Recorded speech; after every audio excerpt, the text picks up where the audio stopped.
Hello everyone, स्वागत है आप सभी का टॉप स्टैंड चैनल में।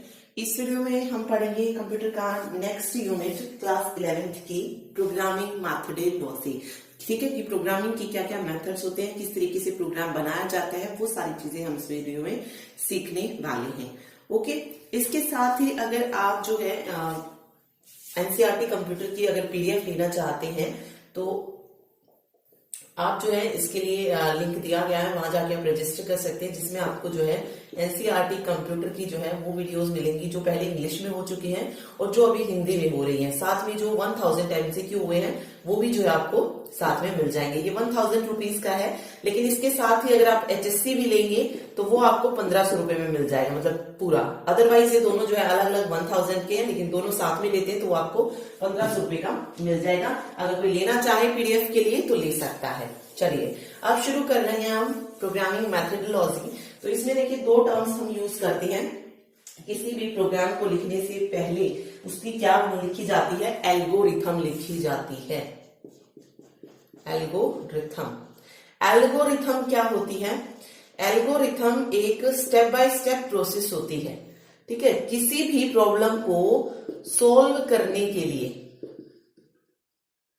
किसी भी प्रॉब्लम को सॉल्व करने के लिए जो एक पैटर्न होता है जिसको हम फॉलो करते हैं, वो पैटर्न कैसा होता है? स्टेप बाय स्टेप होता है।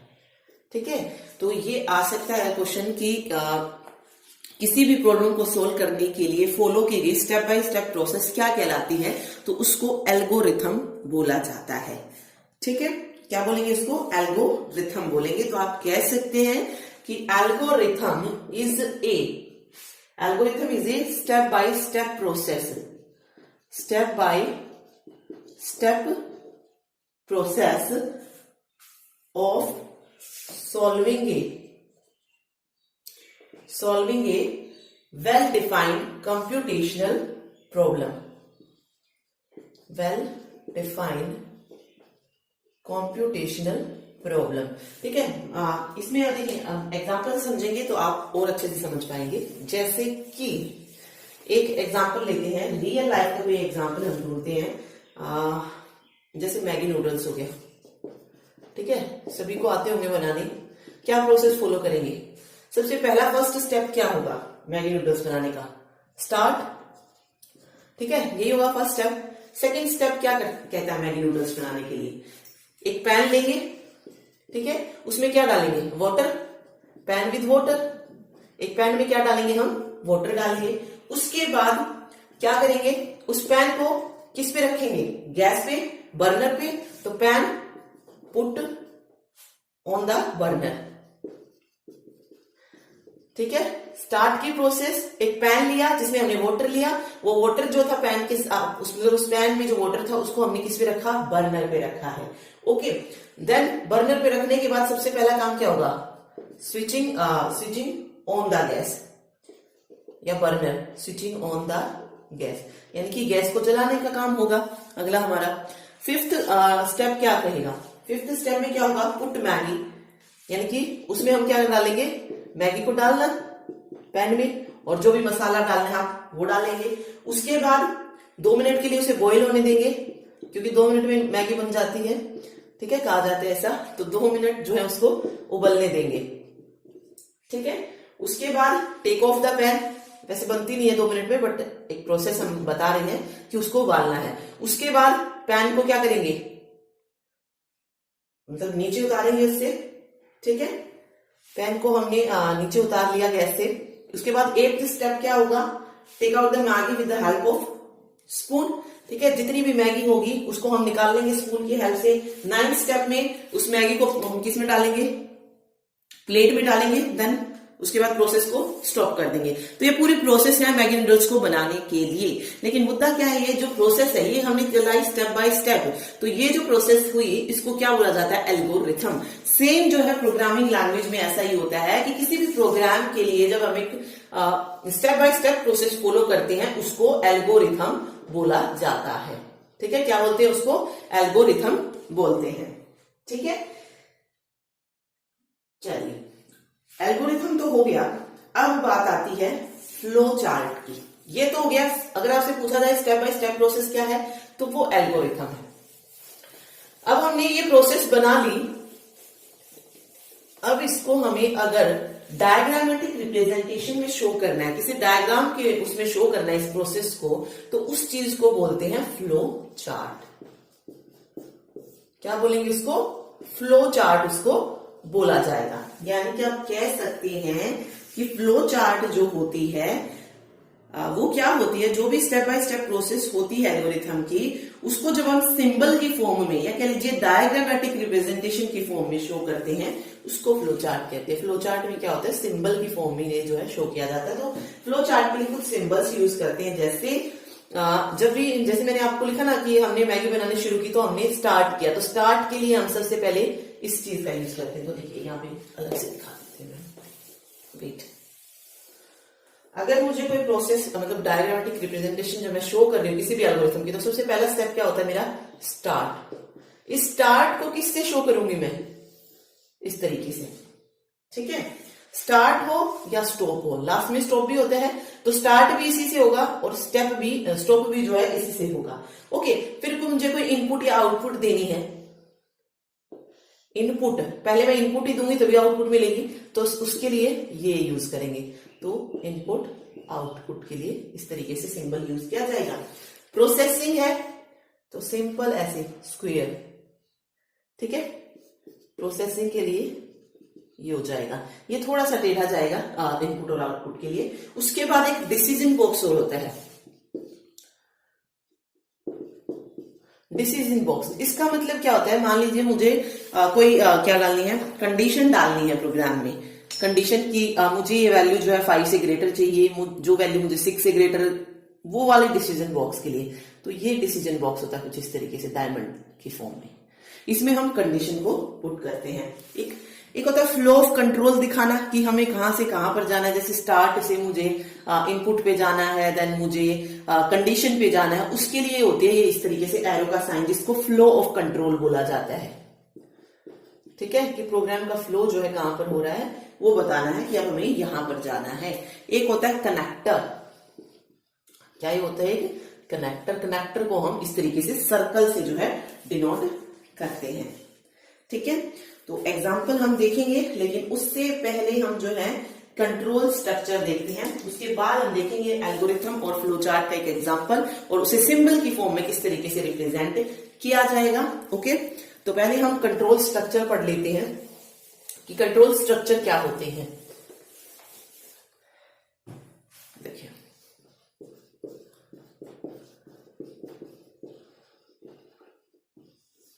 कंट्रोल स्ट्रक्चर की हम बात कर रहे हैं, तो देखिए जब हम किसी भी प्रोग्राम को एग्जीक्यूट करते हैं तो वो जो है हम 3 तरीके से कर सकते हैं।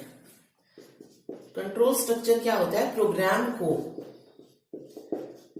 एग्जीक्यूट करने के तरीके, कि हम अपने प्रोग्राम को किस तरीके से एग्जीक्यूट कर रहे हैं, वो क्या कहलाते हैं? कंट्रोल स्ट्रक्चर कहलाते हैं। 3 तरीके के कंट्रोल स्ट्रक्चर होते हैं। पहला होता है सीक्वेंस स्टेटमेंट। पहला आता है सीक्वेंस स्टेटमेंट, ठीक है। दूसरा कंट्रोल स्ट्रक्चर होता है सिलेक्शन स्टेटमेंट। Selection statement. और तीसरा जो होता है, ये कौन सा होता है? ये होता है इटरेशन या लूपिंग। इसको हम बोलते हैं इटरेशन और लूपिंग स्टेटमेंट। ओके, अभी देखिए नाम से सजेस्ट हो रहा है। सबसे पहले जैसे मैंने कहा सीक्वेंस स्टेटमेंट, ठीक है। सीक्वेंस में क्या है? सीक्वेंस से नाम से पता चल रहा है कि 1 बाय 1 हमें जो है एग्जीक्यूट करते हुए चलना है। कोई प्रोग्राम हमें गिवन है, उसमें जो जो इंस्ट्रक्शन दी होगी, जैसे पहली इंस्ट्रक्शन ये है, दूसरी ये है, तो उसको हम 1 बाय 1 करेंगे कि मैं पहली को करूं, फिर दूसरी को, फिर तीसरी को, फिर चौथी को। इस तरीके से जब हम 1 बाय 1 सीक्वेंस में जब हम स्टेटमेंट को एग्जीक्यूट करते हैं प्रोग्राम के लिए, तो उसको सीक्वेंशियल स्टेटमेंट जो है बोला जाता है। सिलेक्शन स्टेटमेंट में क्या होता है? फिर सिलेक्शन स्टेटमेंट या सिलेक्टिव स्टेटमेंट में क्या होता है? हम इसमें जो है कुछ पोर्शन को सिलेक्ट कर लेते हैं। किस बेस पे? कंडीशन के बेस पे। मतलब पूरी सारी स्टेटमेंट को नहीं करते हैं, इसको हम कंडीशन के बेस पे जो है सिलेक्ट करते हैं। तो सिलेक्शन में क्या यूज की जाती है? कंडीशन स्टेटमेंट जो है यूज की जाती है। देन उसके बाद एग्जीक्यूशन होता है। मतलब कुछ चीजें हमें सिलेक्ट करनी होती है, कुछ हमें छोड़नी होती है। ओके, एक होता है इटरेशन और लूपिंग। इटरेशन और लूपिंग में क्या होता है?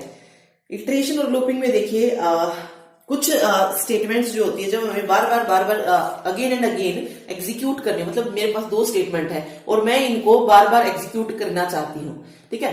सिक्वेंशियल सिलेक्शन में क्या था, ये एक बार जो है एग्जीक्यूट होगी, लेकिन इन्हीं जिस स्टेटमेंट को जब मैं बार बार एग्जीक्यूट करना चाहती हूँ कि मैं पहले इसको एग्जीक्यूट करना चाहती हूँ, अगेन इसी को एग्जीक्यूट करना है, फिर इसी को एग्जीक्यूट करना है, तो उसके लिए इटरेशन और लूपिंग स्टेटमेंट काम करती हैं। देखिए अभी हम इसको थोड़ा सा एग्जाम्पल से समझते हैं।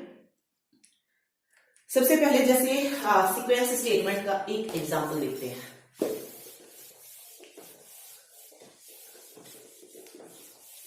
वेट, जैसे देखिए अभी मैंने लिखी एक एल्गोरिथम लिखती हूं मैं सीक्वेंशियल स्टेटमेंट के लिए। सबसे पहला जो स्टेप होता है, फर्स्ट स्टेप क्या करते हैं, हम स्टार्ट करते हैं, ठीक है। हम जो है किसके लिए बना रहे हैं, हम एल्गोरिथम लिख रहे हैं to find an area of rectangle, ठीक है। फाइंड एरिया ऑफ रेक्टेंगल मतलब आयत के क्षेत्रफल की बात करें तो सबको पता है आयत का क्षेत्रफल कितना होता है, मतलब क्या होता है, लेंथ इनटू ब्रेड्थ होता है। यही हमें पुट करना है, ओके, इसी को हमें सोल्व करना है। तो सबसे पहला काम हमारा स्टार्ट करने का होगा। सेकेंड स्टेप क्या होगा, हम क्या लेंगे, वैल्यू लेंगे एल और बी की। तो टेक लेंथ एंड ब्रेड्थ, ठीक है। सेकेंड स्टेप हमारा ये होगा कि हमें लेंथ और ब्रेड्थ की वैल्यू चाहिए कि लेंथ और ब्रेड्थ है कितनी है, जिसको हम एल और बी से डिनोट कर सकते हैं। थर्ड स्टेप क्या होगा हमारा, थर्ड स्टेप होगा मल्टीप्लाई करना एल को बी से, ठीक है, और इसको किस में स्टोर कर देना, एरिया में स्टोर कर देना, ठीक है। फोर्थ स्टेप मेरा क्या करेगा, फोर्थ स्टेप करेगा कि जो ये एरिया निकाला है उसको क्या कर दो, प्रिंट कर दो। तो मैंने कर दिया प्रिंट एरिया। जब एरिया ये निकल गया तो लास्ट स्टेप हमारा क्या हो जाएगा, स्टॉप हो जाएगा, ठीक है, यही बनेगा। अब सिक्वेंशियल स्टेटमेंट क्या कहती है कि इसमें जो है हम क्या करेंगे, वन बाय वन चलेंगे। जैसे स्टार्ट किया, देन एल इंटू बी लिया, देन उसके बाद एरिया निकाला, प्रिंट करेंगे एरिया को, देन स्टॉप। अब ऐसा तो नहीं कर सकते हम कि पहले स्टार्ट किया देन उसके बाद एल इंटू बी कर दिया हमने सीधा, फिर हम लेंथ और ब्रेड्थ ले रहे हैं, ऐसा तो नहीं होगा।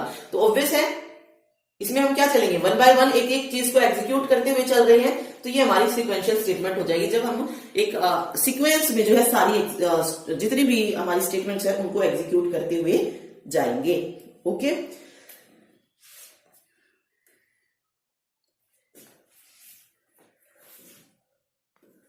अब आप यहां पे देखेंगे तो ये हमने एक एल्गोरिथम लिख ली है, ठीक है। अब मुझे मैंने बताया आपको कि फ्लो चार्ट में इसी डायग्रामेटिक फॉर्म में जो है रिप्रेजेंट करते हैं। तो फ्लो चार्ट में देखिए किस तरीके से, ठीक है। सबसे पहले स्टार्ट के लिए मैंने आपको क्या बताया, कुछ इस तरीके से एलिप्स बनाया जाता है। तो ये स्टार्ट हो गया, इसकी फ्लो चार्ट जो है बना रहे हैं इसका। उसके बाद कह रहा है take length and breadth. Length और ब्रेड्थ क्या है, इनपुट है। तो इनपुट के लिए किस तरीके, देखिए फ्लो ऑफ कंट्रोल कुछ इस तरीके से दिखा देते हैं हम। तो इनपुट के लिए हम ये यूज करेंगे। तो यहाँ पे क्या लिखेंगे हम, इनपुट क्या लेना है हमें, एल और बी लेना है। तो ये हमने ले लिया, ठीक है। देन उसके बाद एरिया में एल इंटू बी चला गया। ये क्या है, ये तो इनपुट हो गया, ये प्रोसेसिंग होगी ना, ये क्या हो जाएगी, प्रोसेसिंग। प्रोसेसिंग के लिए क्या था, सिंपल स्क्वेयर था। तो यहां पे मैं लिख दूंगी area equal to L into B, ठीक है। उसके बाद क्या है, प्रिंट एरिया है। प्रिंट क्या है, एरिया। अब प्रिंट एरिया क्या है मेरा, आउटपुट है। इनपुट आउटपुट के लिए सेम था। तो देन इसके बाद जो स्टेप आएगा, एक मिनट हम यहां पे कर लेते हैं, ये सेम इस जैसा ही बनेगा, ये इस तरीके से। तो यहां पे क्या हो जाएगा, प्रिंट एरिया हो जाएगा। उसके बाद लास्ट स्टेप स्टॉप है। तो इस यहां पे स्टॉप जैसा स्टार्ट में बनाया था वैसे ही स्टॉप में इसको बना देंगे, ठीक है। यहां पे बना लीजिए स्टॉप, ये जरा स्टॉप। तो ये इसका फ्लो चार्ट जो है बन जाएगा, ठीक है। सिंपल है एल्गोरिथम, एक स्टेप बाय स्टेप प्रोसेस होती है, उसको डायग्राम की फॉर्म में दिखाना क्या होती है, फ्लो चार्ट होती है। सिक्वेंशियल में हम वन बाय वन जो है स्टेटमेंट को एग्जीक्यूट करते हुए जाते हैं, ठीक। चलिए अब हम पढ़ रहे हैं कौन सी स्टेटमेंट थी नेक्स्ट, सिलेक्टिव स्टेटमेंट, वो देखते हैं। अगला देखिए, अगला हम सिलेक्टिव स्टेटमेंट पढ़ रहे हैं जिसमें हम एल्गोरिथम लिख रहे हैं उसकी कि हम जो है एलिजिबल है या नहीं वोट के लिए, कोई भी पर्सन, ठीक है। हमें पता है कि 18 या 18 से ज्यादा का जो पर्सन होता है वो एलिजिबल होता है। तो उसी के लिए हमने एक एल्गोरिथम लिखी जिसमें हमारा फर्स्ट स्टेप था start. Then take age and store it in age, फिर हमने एज लेनी है और उसको स्टोर कर देना है, ठीक है। चेक एज वैल्यू, अगर एज ग्रेटर देन 18 है देन गो टू स्टेप 4। अगर मेरी एज 18 है, मान लीजिए मैंने इस एज में लिख लिया 20 एज जो है मैंने इसमें ले ली है इनपुट में, तो मैं क्या करूंगी, उस एज वैल्यू को चेक करूंगी तो ये कंडीशन आ जाएगी। सिलेक्टिव में मैंने बताया आपको कंडीशन होगी, हमें सारी चीजें जो है वो नहीं करनी है, सिर्फ जो कंडीशन दी गई है उसको देखना है। अब मैंने 20 ली थी एज, तो मैं उस 20 को कंपेयर करूंगी, क्या 20 ग्रेटर देन है 18 से, तो बिल्कुल है, तो हम कहां जाएंगे, सीधा स्टेप 4 पे, ठीक है।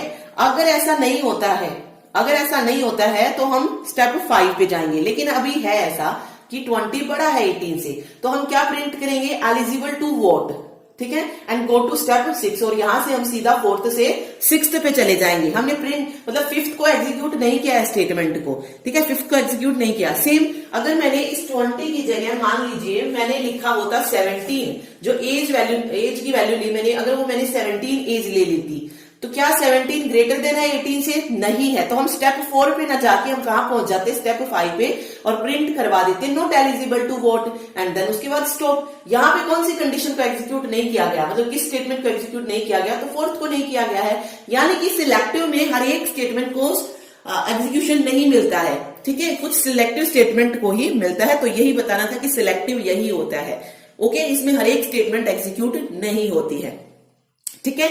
इसको भी आप जो है फ्लो चार्ट की फॉर्म में दिखा सकते हैं, किस तरीके से दिखा सकते हैं। सबसे पहले देखिए स्टार्ट है, तो स्टार्ट के लिए मैंने ये लगा दिया, उसके बाद टेक एज है। अब इनपुट के लिए कौन सा यूज करते हैं, यहाँ पे इस तरीके से कर देती हूँ, इनपुट के लिए ये यूज किया जाता है, तो इनपुट लिखेंगे हम यहाँ पे एज क्या लेनी है, ठीक है, इनपुट ए लिख लीजिए, क्योंकि हमें एज सिर्फ एक ही नंबर डालना है ना यहाँ पे, तो इनपुट ए लिख लीजिए यहाँ पे। उसके बाद check age value age greater than 18। अब यहां पर मैंने कंडीशन के लिए क्या बताया था आपको, डिसीजन बॉक्स बनाया था, तो यहां पे कंट्रोल फ्लो करने के बाद डिसीजन बॉक्स में डालूंगी और एक कंडीशन डालूंगी कि एज जो है वो ग्रेटर देन 18 होनी चाहिए, ठीक है। एज ग्रेटर देन 18 हो तो एक यहां से निकालूंगी, अगर ये कंडीशन मेरी ट्रू आती है तो प्रिंट हो जाए एलिजिबल है, ये कंडीशन अगर मेरी फॉल्स आती है तो प्रिंट हो जाए कि नॉट एलिजिबल है। देन उसके बाद लास्ट में जो स्टेप बनेगा इन दोनों से मिलकर वो क्या बन जाएगा, स्टॉप का बन जाएगा। तो ये हमारा सिलेक्टिव का क्या बन जाएगी, फ्लो चार्ट बन जाएगा, जिसमें हमें डिसीजन बॉक्स लेना पड़ेगा, ठीक है, ओके। चलिए अब हम देखते हैं जो थर्ड स्टेटमेंट है इटरेटिव, वो किस तरीके से काम करती है। देखिए अगला है आइटरेटिव स्टेटमेंट, आइटरेटिव या लूपिंग स्टेटमेंट, जिसमें एक लूप चलता है, जिसमें हम बार बार एक ही वैल्यू को क्या करते हैं, एग्जीक्यूट करते हैं। जैसे मैंने लिखा यहाँ पे स्टार्ट, उसके बाद मैंने एक नंबर लिया, उसे स्टोर कर दिया एन में। अब यहाँ पे आप कोई भी नंबर ले सकते हैं, जैसे मैंने लिखा 5, तो एन की वैल्यू कितनी हो जाएगी, 5 हो जाएगी। उसके बाद स्टोर 1 इन आई, फिर हमने एक और नंबर लिया आई, जिसमें हमने कौन सी वैल्यू स्टोर की है, 1 वैल्यू स्टोर की है, ठीक है। फिर हमने एक कंडीशन लगाई कि क्या आई लेस देन है एन से, क्या आई लेस देन है एन से, then go to step 5 else go to. अगर ऐसा है कि आई जो है वो एन से कम है तो हम स्टेप 5 पे जाएंगे, अदरवाइज हम स्टेप 8 पे चले जाएंगे डायरेक्ट। अब मैंने वैल्यू 5 ली है, तो क्या 5 लेस देन है, या ना सॉरी, जो आई की वैल्यू 1 है, क्या वो 1 लेस देन है 5 से, तो बिल्कुल है। तो हम किस स्टेप पे जाएंगे, 5 स्टेप पे। 5 स्टेप पे क्या है कि हम आई की वैल्यू को प्रिंट कर देंगे। आई की वैल्यू कितनी है, 1, तो यहां पर प्रिंट क्या हो जाएगा, 1 प्रिंट हो जाएगा। उसके बाद हम क्या कह रहे हैं 6th स्टेप में कि इंक्रीमेंट कर दीजिए आई की वैल्यू को 1 से, यानी कि अगर आई की वैल्यू 1 थी तो हम उसमें एक और वैल्यू बढ़ा देंगे, तो यहां पर आई की वैल्यू कितनी हो जाएगी, 2 हो जाएगी। जब आई की वैल्यू 2 हो गई है, then go to step 4। Again 7th step में कह रहा है कि वापस से किस पे चले जाइए, स्टेप 4 पे, तो मैं 7th से वापस से स्टेप 4 पे चली जाऊंगी। फिर अगेन कंडीशन चेक करूंगी कि क्या आई की वैल्यू लेस देन है एन से, और ये और ध्यान रखिए कि आई की वैल्यू अब यहाँ पर कितनी हो चुकी है, 2 हो चुकी है। अब इसको चेक करते हैं, क्या 2 लेस देन है 5 से, तो बिल्कुल है। अगेन हम गो टू स्टेप जाएंगे 5 पे, उसके बाद प्रिंट कराएंगे आई की वैल्यू, इस बार प्रिंट हो जाएगी वैल्यू 2। अगेन इंक्रीमेंट होगी, वैल्यू 2 थी तो एक और बढ़ा दी तो आई की वैल्यू 3 हो जाएगी। अगेन गो टू स्टेप 4, तो आप देख रहे हैं बार बार वही स्टेप चल रही है, ठीक है। अब यहां पे तो हमने एन की वैल्यू 5 ली थी, अगर यहीं पर मैं एन की वैल्यू 0.5 रख लेती, 0.5, तो क्या वो वैल्यू यहां पर जब हम डालते इस वाली चीज में कि आई की वैल्यू लेस देन एन से, तो क्या 1 लेस देन है 0.5 से? नहीं है, तो कंडीशन ट्रू नहीं है। तो इस उसमें हम स्टेप 5 पे ना जाकर डायरेक्ट किस पे चले जाते, गो टू स्टेप 8 पे, जहां पर क्या हो जाता, डायरेक्ट स्टॉप जो है हो जाता हमारा प्रोग्राम, अगर कंडीशन फॉल्स होती तो। ठीक है, तो ये लूपिंग है। अगर कंडीशन ट्रू है तो बार बार चल रही है, एग्जीक्यूट हो रही है स्टेटमेंट बार बार। अदरवाइज अगर जैसे ही कंडीशन फॉल्स होएगी, हम कहां पहुंच जाएंगे, स्टॉप पे पहुंच जाएंगे, हमारा प्रोग्राम जो है वो स्टॉप हो जाएगा। ठीक है, देखिए इसका फ्लो चार्ट देखिए। सबसे पहला जो स्टेप था, स्टार्ट किया हमने, देन इनपुट एन की वैल्यू यहां पर मान लीजिए मैंने 3 लिखी है। ओके, क्या आई की वैल्यू हमने 1 ले ली। ठीक है, उसके बाद कंडीशन चेक की, क्या 1 लेस देन है 3 से? अगर 1 लेस देन है 3 से तो क्या हो जाएगा, यस। अगर 1 लेस देन नहीं है 3 से तो नो हो जाएगा।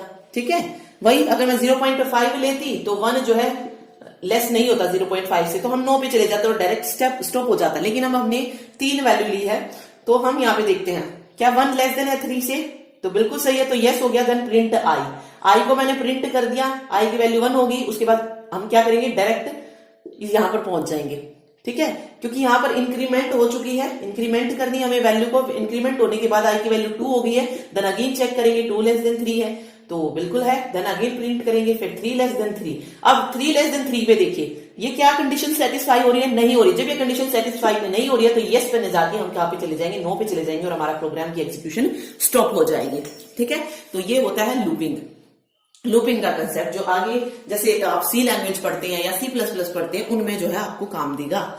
ओके, चलिए अब यहां से देखिए 5 क्वेश्चन बनते हैं, वो 5 क्वेश्चन याद कर लीजिए, आपको और कुछ नहीं मिलेगा इससे। ठीक है, फर्स्ट क्वेश्चन में क्या बनता है यहां से कि एक स्टेप बाय स्टेप किसी भी प्रॉब्लम को सॉल्व करने के लिए, किसी भी प्रॉब्लम को सॉल्व करने के लिए स्टेप बाय स्टेप मेथड क्या कहलाता है?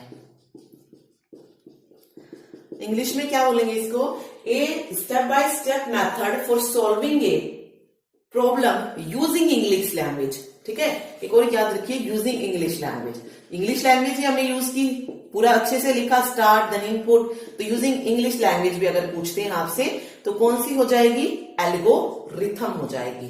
ठीक है, क्या हो जाएगी, एल्गोरिथम। अब यहीं से मिलता जुलता सेकंड क्वेश्चन क्या बनेगा कि सेकंड क्वेश्चन बनेगा कि graphical representation of algorithm. Algorithm को डायग्राम की फॉर्म में दिखाना क्या कहलाता है? ठीक है, ये जो मैं आपको पढ़ा रही हूं वो सब कुछ आपको जो भी नोट्स मिलेंगे उसमें मिल जाएगा पीडीएफ में। एल्गोरिथम को डायग्राम की फॉर्म में दिखाना क्या कहलाता है? तो आंसर क्या हो जाएगा, फ्लो चार्ट कहलाता है। क्या कहेंगे इसको, फ्लो चार्ट कहेंगे। तो ये सेकंड क्वेश्चन हो गया हमारा। ठीक है, थर्ड क्वेश्चन क्या बनता है, थर्ड क्वेश्चन देखिए क्या बनता है। स्टेटमेंट के समूह को एक के बाद एक एग्जीक्यूट करना क्या कहलाता है? मीन्स इसका मतलब क्या हो जाएगा, set of statement is executed one after other, एक के बाद एक को एग्जीक्यूट करना क्या कहलाएगा? क्या पढ़ा हमने, सिक्वेंशियल स्टेटमेंट कहलाएगा। सिक्वेंशियल स्टेटमेंट, बस इसे हिंदी में लिख लीजिएगा, सिक्वेंशियल। फोर्थ क्वेश्चन क्या बनता है अब यहां से कि स्टेटमेंट के समूह को कंडीशन के बेस पर एग्जीक्यूट करना, कंडीशन के बेस पर एग्जीक्यूट करना क्या कहलाएगा? इसको बोलेंगे सिलेक्टिव स्टेटमेंट। और लास्ट जो फिफ्थ क्वेश्चन बनता है, स्टेटमेंट के समूह को बार बार एग्जीक्यूट करना। ठीक है, किसी स्टेटमेंट को बार बार एग्जीक्यूट करना है, स्टेटमेंट के समूह को बार बार एग्जीक्यूट करना, एग्जीक्यूट अगेन एंड अगेन, उसको क्या बोला जाएगा, उसको बोलेंगे लूपिंग स्टेटमेंट, या दूसरा क्या था आइटरेटिव या इटरेशन उसको बोल सकते हैं। ये हमारा ये स्टेटमेंट बन जाएंगे। तो ये 5 क्वेश्चन ही जो है यहां से बनेंगे, इससे बाहर इसमें से कुछ भी नहीं पूछा जाएगा। ओके, तो ये थे उसके मेथड्स जो हमने बता दिए किसी भी प्रोग्राम को किस तरीके से एग्जीक्यूट किया जाता है। ओके, चलिए अब हमने ये तो पढ़ लिया कि प्रोग्रामिंग की मैथडोलॉजी क्या होती है, मेथड्स क्या होते हैं। अब हम बात करते हैं कि एक गुड प्रोग्राम कैसा होता है, एक अच्छा प्रोग्राम जो है किस तरीके से बनता है। ठीक है, एक प्रोग्राम हमने बना लिया, वो गुड है या नहीं, ये किस तरीके से बताया जा सकता है। ठीक है, गुड प्रोग्राम का मतलब क्या होता है कि वो हमें क्या दे, करेक्ट आउटपुट दे। ठीक है, जो भी रिजल्ट दे वो करेक्ट होना चाहिए, एकदम ठीक होना चाहिए, और रिजल्ट जब आए वो कैसा होना चाहिए, फास्टर रिजल्ट जो है हमें मिलना चाहिए। ऑब्वियस है उसी प्रोग्राम को हम गुड प्रोग्राम करेंगे जो बिल्कुल ठीक होगा। अब उसमें एरर है तो क्या हम उसे गुड प्रोग्राम बोल सकते हैं, नहीं बोल सकते हैं। ठीक है, तो एक गुड प्रोग्राम कैसा होना चाहिए, जो प्रोड्यूस करे correct and faster result. Okay, तो ये गुड प्रोग्राम होता है। एक और फिर एक जो है प्रोग्राम वगैरह में एक टर्म हम यूज करते हैं आइडेंटिफायर। ठीक है, आइडेंटिफायर का मतलब क्या होता है, identifier are user defined name, यानी कि आइडेंटिफायर को कौन डिफाइन करता है, यूजर डिफाइंड करता है। ठीक है, आप जो है कोई भी नाम जो है दे सकते हैं किसी भी उसको, तो वो क्या कहलाएगा, आइडेंटिफायर कहलाएगा। ठीक है, लेकिन इसके कुछ रूल्स होते हैं। ठीक है, आइडेंटिफायर के कुछ रूल्स होते हैं। क्या होते हैं, आइडेंटिफायर जो बनता है वो किससे बनता है, A to Z अल्फाबेट से, स्मॉल अल्फाबेट से, और 1 to 9 जो भी डिजिट्स होते हैं 0 to 9 कह लीजिए, और एक और जो स्पेशल सिंबल इसमें यूज किया जाता है अंडरस्कोर से। तो इनसे मिलकर जो है क्या बनता है, आइडेंटिफायर बनता है। लेकिन एक चीज याद रखिए, आइडेंटिफायर का जो नाम होगा, जो भी आप नाम देंगे वो हमेशा या तो अल्फाबेट से शुरू हो या फिर आइडेंटिफायर से शुरू हो। आइडेंटिफायर का नाम कभी भी डिजिट से शुरू नहीं होगा। जैसे मैंने लिखा 9 डाटा, तो क्या ये एक आइडेंटिफायर नेम है, और इसी को अगर मैं लिखूं डी डाटा 9 या अंडरस्कोर डाटा 9। ठीक है, तो देखिए यहां पर अगर आप बात करेंगे तो डाटा अंडरस्कोर 9 और अंडरस्कोर डाटा 9, या फिर ये कह लीजिए कि अंडरस्कोर 9 हो या अंडरस्कोर डाटा हो, ये तो क्या है, ये आइडेंटिफायर की नेम है। लेकिन 9 डाटा एक आइडेंटिफायर नेम नहीं होगा। क्यों नहीं होगा, क्योंकि आइडेंटिफायर का नाम कभी भी डिजिट से शुरू नहीं होगा। ये चीज आप याद रखिए। एक तो इसे यूजर डिफाइन करता है तो इसको यूजर डिफाइंड नेम बोलते हैं, और ये किससे बनता है, A to Z अल्फाबेट से, स्मॉल कैपिटल डिजिट्स, और स्पेशल सिंबल कौन सा यूज करते हैं, अंडरस्कोर। लेकिन आइडेंटिफायर का नाम कभी भी डिजिट से शुरू नहीं होगा। ठीक है, बाद में कहीं भी आ सकता है। तो डिजिट मतलब आइडेंटिफायर हमेशा या तो अल्फाबेट से, स्मॉल कैपिटल कैसा भी हो सकता है, या फिर अंडरस्कोर, इनसे शुरू होता है। तो आपसे डायरेक्ट क्वेश्चन यही पूछेंगे, जैसे 4 ऑप्शन आपको दे देंगे, पूछ लिया जाएगा कि इनमें से कौन सा आइडेंटिफायर नहीं है या कौन सा आइडेंटिफायर है। ओके, तो इस तरीके से क्वेश्चन यहां से पूछा जा सकता है। ठीक है, ओके, एक और आता है कमेंट। कमेंट क्या होता है प्रोग्राम में, जैसे हम कोई प्रोग्राम लिखते हैं तो उसमें कमेंट का क्या रूल होता है, कमेंट क्या होता है। जैसे क्लर्क में पूछा गया था ना पाइथन में कि कौन सा कमेंट यूज किया जाता है, तो अलग अलग जो लैंग्वेज होती है उसमें कमेंट जो है हम डालते हैं। कमेंट क्यों यूज करते हैं कि एक्चुअल में हमें यूजर ये अंडरस्टैंड कर पाए कि प्रोग्राम में हो क्या रहा है, किस चीज के बारे में ये प्रोग्राम बनाया जा रहा है, किस चीज के बारे में, यानी कि मतलब किस टॉपिक पर जो प्रोग्राम हम बना रहे हैं। मैंने लिखा सम ऑफ 2 नंबर्स, ठीक है, तो मैं उसमें एक कमेंट डाल दूंगी ऊपर कि हाँ भाई मैंने ये जो प्रोग्राम बनाया है ये सम ऑफ 2 टॉपिक्स के बारे में बताया है। तो जो वो कमेंट सेक्शन होता है वो कभी भी प्रोग्राम में एग्जीक्यूट नहीं होता है। अब मैंने बताया अलग अलग तरीके होते हैं। तो देखिए हम जो जैसे कि अभी आपको पता है 11th 12th में जो मेन लैंग्वेज यूज की जाती है एनसीईआरटी में, वो कौन सी है, पाइथन है, पाइथन है। तो इसमें जो कमेंट हम यूज करते हैं, 2 तरीके के कमेंट जो है इसमें यूज होते हैं। एक ब्लॉक कमेंट होता है, ब्लॉक कमेंट, और दूसरा लाइन कमेंट होता है। Line comment. ब्लॉक कमेंट, देखिए ब्लॉक कमेंट को हम इंप्लीमेंट किस तरीके से करते हैं।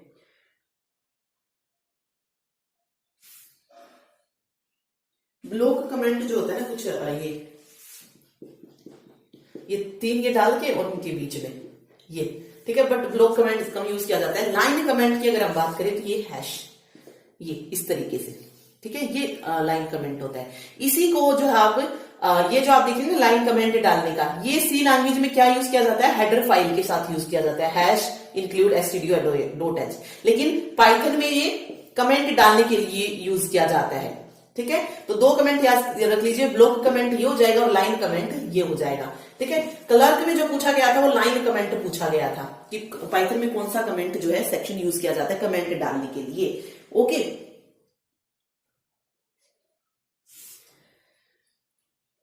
तो बस यही था इसमें।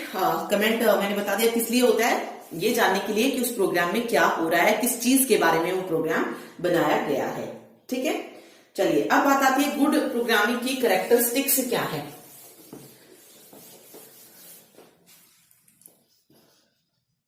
कैरेक्टरिस्टिक्स यानी कि एक अच्छे प्रोग्राम की क्या क्या विशेषताएं होती हैं वो बतानी है।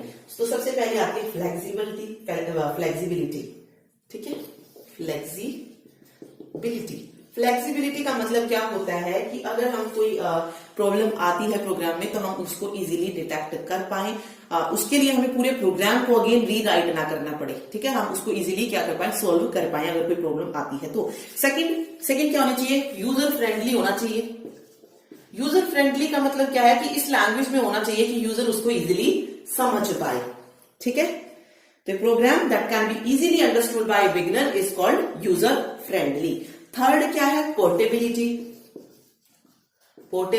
एक पोर्टेबिलिटी का मतलब हम क्या समझते हैं कि जिस चीज को हम एक जगह से दूसरे जगह पे ले जा सकते हैं वो पोर्टेबल होता है। लेकिन प्रोग्रामिंग में क्या होता है कि जब हम किसी प्रोग्राम को एक सिस्टम पे भी रन कर सके, उसी प्रोग्राम को बिना किसी चेंजेस के जब हम दूसरे सिस्टम पर भी रन कर पाए, उसको पोर्टेबिलिटी बोलते हैं। तो एक प्रोग्राम ऐसा ही होना चाहिए कि हम जिस भी प्लेटफॉर्म पे चाहें उसे रन कर सके, उसमें कोई चेंजेस ना हमें करने पड़े। तो एक गुड प्रोग्राम के लिए जो मेन होती है वो पोर्टेबिलिटी भी होती है। सेकंड क्या होती है, रिलायबिलिटी, यानी कि प्रोग्राम कैसा होना चाहिए, रिलायबल होना चाहिए, यानी कि एरर फ्री होना चाहिए, कोई एरर उसमें नहीं होनी चाहिए, ठीक है।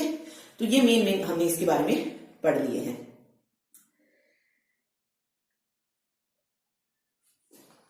ओके, उसके बाद आता है कोडिंग क्या होता है।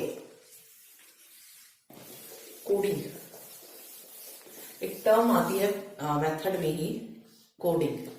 इस कोडिंग का मतलब क्या होता है, कोडिंग का मतलब होता है process of translating the algorithm into A syntax of given language.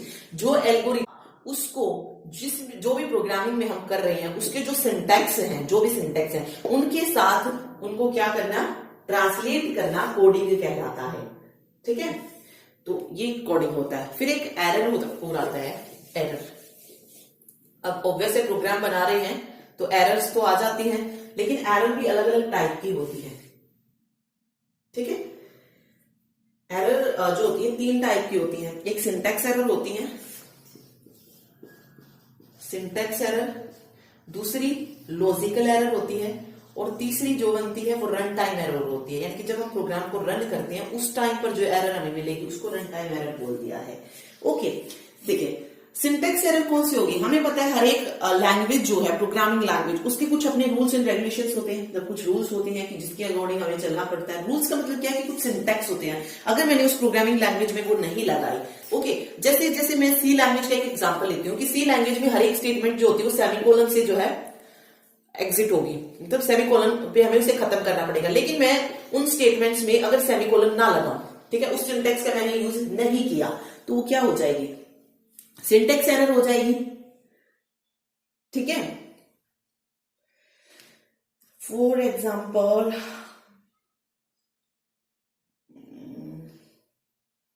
हाँ यही होगा सिंटैक्स एरर, इतना याद रखिए बस इसमें।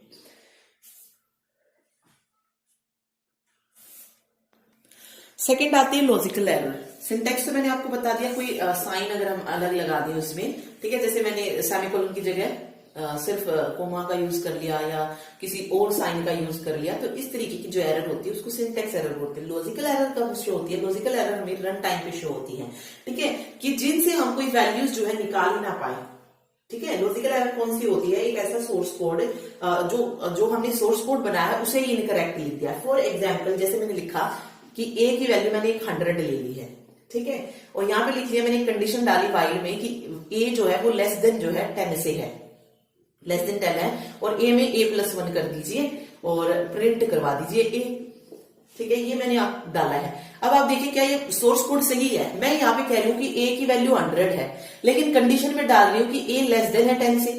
अब क्या 100 लेस देन है 10 से? नहीं है, तो ये हो जाती है लॉजिकल एरर, जिसमें सोर्स कोड में जो प्रोग्राम हम लिख रहे हैं, जो कोड हम लिख रहे हैं, उसी में अगर एरर मिल जाती है तो वो लॉजिकल एरर हो जाती है।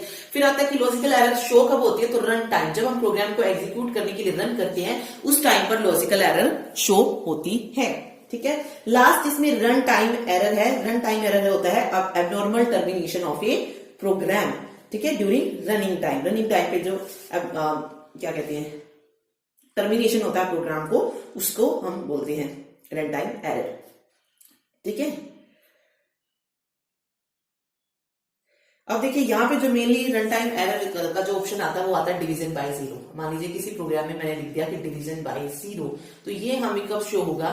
ये हमें रन टाइम पे शो होगा, तो ये रन टाइम एरर हो जाएगी। अब क्या डिवीजन बाय 0 आप कोई वैल्यू दे सकते हैं? नहीं। तो जैसे ही कंप्यूटर रन टाइम पे डिवीजन बाय 0 देखेगा तो वो आपको एक मैसेज शो कर देगा कि डिवीजन बाय 0 कोई मैसेज है, मतलब इसकी वजह से जो है आपका जो प्रोग्राम है वो टर्मिनेट हो रहा है, ये इसमें एरर है, ठीक है। तो डिवीजन बाय 0 पूछा जाता है कि किस तरीके की एरर है? रन टाइम एरर है। सिंटेक्स एरर मैंने आपको बता दिया। लॉजिकल एरर, सोर्स कोड में कोई प्रॉब्लम हो जाएगी तो वो लॉजिकल एरर हो जाएगी, ओके। टेस्टिंग क्या होता है फिर, ठीक है।